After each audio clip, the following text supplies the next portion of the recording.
So ఇప్పుడు సురేష్ గారు మాట్లాడారు, అసెంబ్లీకి రాకపోవడానికి కారణం మీరేనట. మరి మీరు అదేదో ఇచ్చేస్తే సరిపోద్ది కదా! వారు అడుగుతున్నది ఎందుకు మరి మీ అధినేతతోనో లేకపోతే మన బండారు వంశీకృష్ణ గారు మీరు కూడా మీ అధినేతతో మాట్లాడి వారికి కావాల్సినటువంటి వెసులుబాటు కల్పిస్తే జగన్మోహన్ రెడ్డి గారు వస్తారట.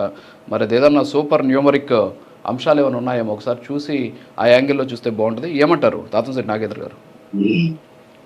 రాజుగారు ఆడిబుల్ సార్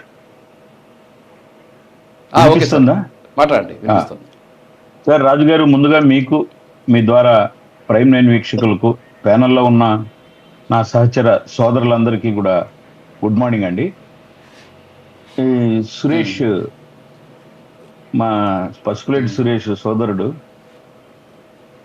నేను గతంలో కూడా 1-2 సార్లు వచ్చినప్పుడు చెప్పుకున్నా, నాకు తెలిసి ఆయన right person in wrong party అని చూసింగ్.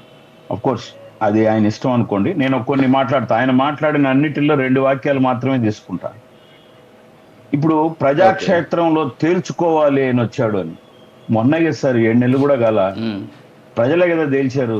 అదొకటి. రెండోది, ప్రతిదాన్ని రాజకీయం చేయడం తగదు అన్నాడు. అంటే ఆయన కన్క్లూజన్ లో మేము ఎంత ఉన్నామంటే, నేను సోదరుడికి సురేష్కి చెప్తాను, నిజమే, ప్రతిదాన్ని రాజకీయం చేయడం దిగదు. ఒకవేళ మీకు నాకు అంటే అంతగా ఐడియా ఉండొచ్చు, కానీ ఒక ముఖ్యమంత్రిగా పనిచేసిన ఆయన ఇటువంటి అంశాన్ని రాజకీయం చేయడం తగదు అని ఎందుకు తెలియదు సార్? అంటే ఆయనకి తెలుసా లేదా? పోనీ ఆయన యొక్క క్యాపబిలిటీ, ఆయన ఈ మధ్య అందం గురించి కూడా మాట్లాడుతున్నాడు. ఆయన ఎవరో అందంగా ఉన్నాడని, ఈయన లేడని. ఆయన అందము, ఆయన ధైర్యము సొంతం ఆయన ఇంట్లో ఉన్న ఆయన సోదరికి మనకంటే ఎక్కువ తెలుస్తుంది కదా సార్. ఆమె వచ్చి మాట్లాడుతాను కదా ఆయన క్యాపబిలిటీ ఏంది, ఆయన క్యాలిబర్ ఏంది అని.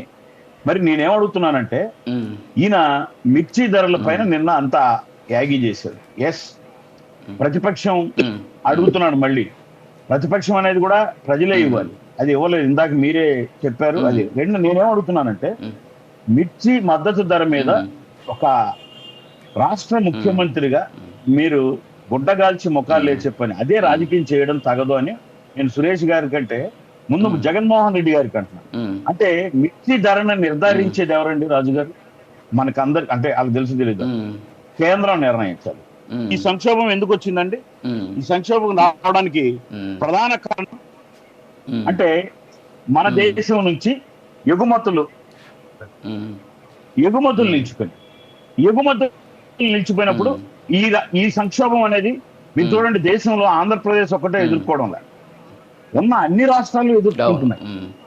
దాని గురించి మాట్లాడుతున్నారు. వెంటనే ఎన్డీఏ ప్రభుత్వం, చంద్రబాబు నాయుడు గారు, ముఖ్యమంత్రి గారు లెటర్ రాశారు. అక్కడ ఉన్నటువంటి ఎన్డీఏలో ఉన్నటువంటి మంత్రులను, తెలుగుదేశం మంత్రులను కూడా, సహచర మంత్రులను తీసుకెళ్లి మీరు ఈ విషయాన్ని మాట్లాడండి, చాలా ఇబ్బంది పడుతున్నారు రైతులు అని చెప్పి క్షుణ్ణంగా మాట్లాడడం జరిగింది. దాంట్లో గత ప్రభుత్వ పాలనలో కూడా ఆయన ఒక పాయింట్ పట్టుకొని వచ్చినాడు. గత ప్రభుత్వ పాలన అంటే ఏ రోజన్నా మీరు ఈ విధంగా పోయి లెటర్ తీసుకుని, లేదా ప్రధానమంత్రి గారిని కలిసి మాకు ఇది కావాలి అని వాళ్ళ 5 ఏళ్ల చరిత్రలో ఎప్పుడన్నా అడిగినట్టు ఉందా సార్ ముఖ్యమంత్రి గారు? కొన్ని ఒక ప్రెస్ మీట్ పెట్టి ఈ విధంగా వచ్చాను, నేను మిర్చి మద్దతు ధరకు లేఖ రాస్తున్నాను, వచ్చినా నన్ను అన్నారా? జీ హుజూర్ అంటూనే ఎక్కడున్న వెంకటేశ్వర విగ్రహాలు ఎత్తుకొని పోయి దండం పెట్టుకొని రావడం తప్పితే ఇవన్నీ నిజాలు. వీటిల్ని ముందు తీసుకొని వచ్చేసి అక్కడికి వచ్చి మీరు మాట్లాడే భాష అంటే ఒక పోలీసు వ్యవస్థ మీద పడి అక్కడికి వచ్చి ఈ వంశీ గారిని అరెస్ట్ చేశారు, మిమ్మల్ని బట్టలు కూడా తీస్తాం, బట్టలు వాళ్ళు ఇప్పుకోలేరా? మీరేం చెప్పాలి? లేదా ఇదంతా గోరంట్ల గ్యాంగేనా? బట్టలు ఇప్పడము అవన్నీ అంటే ఒక ఎవరో మాట్లాడుతున్నారు, మీ కార్యకర్తలు, ఇంకో కార్యకర్తలు అంటే దానికి అర్థం ఉంది.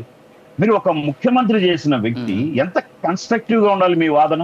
ఇప్పుడు మీకు గాని, మాకు గాని, ఛానల్ వాళ్ళకి గాని, ప్రజలకు గాని, స్వపక్షానికి గాని, విపక్షానికి గాని ఎస్ ఆయన కన్స్ట్రక్టివ్ గానే ప్రశ్నిస్తున్నాడు అనిపించాలి. నేను దేవాల నుంచి అదే చెప్తున్నా. సురేష్ లాగా నేను ఏమడుగుతున్నా అంటే, మీరు ఒక నిజంగా ప్రజలకు చేయూతనిచ్చేది, మీ ప్రభుత్వం తప్పుదారిలో వెళ్తుంది, ఇట్స్ నాట్ ఎ కరెక్ట్ అంటే, నువ్వెవరో ఒక ఫ్యాబ్రికేటెడ్ అమ్మాయిని పెట్టి ఒక ఢిల్లీ పబ్లిక్ స్కూల్ పాపను తీసుకొచ్చి, మీ వాళ్ళని ఎవరినో 4 తీసుకొచ్చి ఏడ్చమ్మా అని చెప్పి ఆ పాప ఏడుస్తూ యాక్షన్ చేసి, ఇటువంటివి కాదు. నిజంగా మీరు క్షేత్రస్థాయిలో, మీరు వైసీపీ, నేను కోరుతున్నాం అది ఎన్డీఏ గవర్నమెంట్ ఇచ్చి, మీరు క్షేత్రస్థాయిలో ఓ రేషన్ కార్డులో లేకుంటే ఒక రేషన్ బియ్యమో లేదు ఎనీవన్ ఒక సమస్యను నిజంగా ఎదుర్కొంటూ ఉంటే దాన్ని ప్రభుత్వం ముందుకు కన్స్ట్రక్టివ్ గా తీసుకురండి, మీరు మాట్లాడండి, మీరు విమర్శించండి. ఓకే, హ్యావ్ రిసీవ్, అంతేగాని మీ దగ్గర ఇప్పుడు ఈ మిర్చి విషయంలోనే మీరు ఫెయిల్ అయ్యారు. అక్కడికి వచ్చి నేను సారీ టు సే, నాకు తెలియదు కానీ నేను వింటున్నా అక్కడ ఉన్నటువంటి మీరు పరామర్శించిన వచ్చి అక్కడున్న 14 మూట్ల మిర్చి కూడా తీసుకువెళ్ళారంట మీ వాళ్ళు. వీళ్ళని ఏమనాలి? దేశం కోసం, ప్రజల కోసం అదేదో సోషల్ మీడియాలో ట్రోల్ అవుతుంది. Yeah, okay okay okay Tatasri Nagendra గారు, ఇవన్నీ ఓకే. ఇప్పుడు ప్రతి సందర్భంలో కూడా వైసీపీ పార్టీ ప్రతినిధులు అడుగుతున్నటువంటి ప్రశ్న ఏంటంటే సూపర్ 6 హామీలు ఎందుకు నెరవేర్చలేదు అనేటటువంటి అంశాలని వాళ్ళు ప్రస్ఫుటంగా ప్రశ్నిస్తూ ఉన్నటువంటి పరిస్థితి మనం చూస్తున్నాం. సో ఈ సూపర్ 6 అమలుకు సంబంధించి ఎప్పుడు స్టార్ట్ అయ్యేటటువంటి అవకాశాలు ఉన్నాయి? ఇప్పటివరకు ఎన్ని పథకాలు ఇచ్చారు? మిగతా పథకాలు ఎప్పుడు ఇచ్చేటువంటి అవకాశం? ఒకసారి మీలాంటి వారు క్లారిటీ ఇస్తే జనాలకు కూడా అర్థమవుతుంది. చెప్పండి. 100% సార్.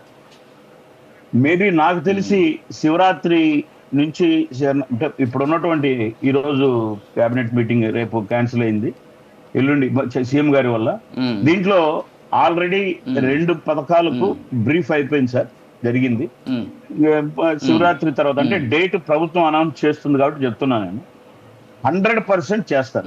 ఎందుకు మీరు లేట్ చేశారు అని అడగడానికి, అంటే ఈయన మీరు వెంటనే ఎందుకు చేయలేదు అనడానికి, వైసీపీ ప్రభుత్వం గత 5 సంవత్సరాల్లో అడ్డగోలుగా చేసినటువంటి పరిపాలన వల్ల ఆ చిక్కులు విడదీసుకొని ఆ పాపాలను తొలగించుకోవడానికి టైం పడుతుంది తప్పితే వెంటనే అంటే ఇప్పుడు జగన్మోహన్ రెడ్డి గారు ఆయన చెప్తున్నాడు కదా, మనకి వచ్చేసి నీకు పచ్చిన ఎగతాలుగా చెప్తున్నాడు కదా, ఇవన్నీ జరుగుతాయి.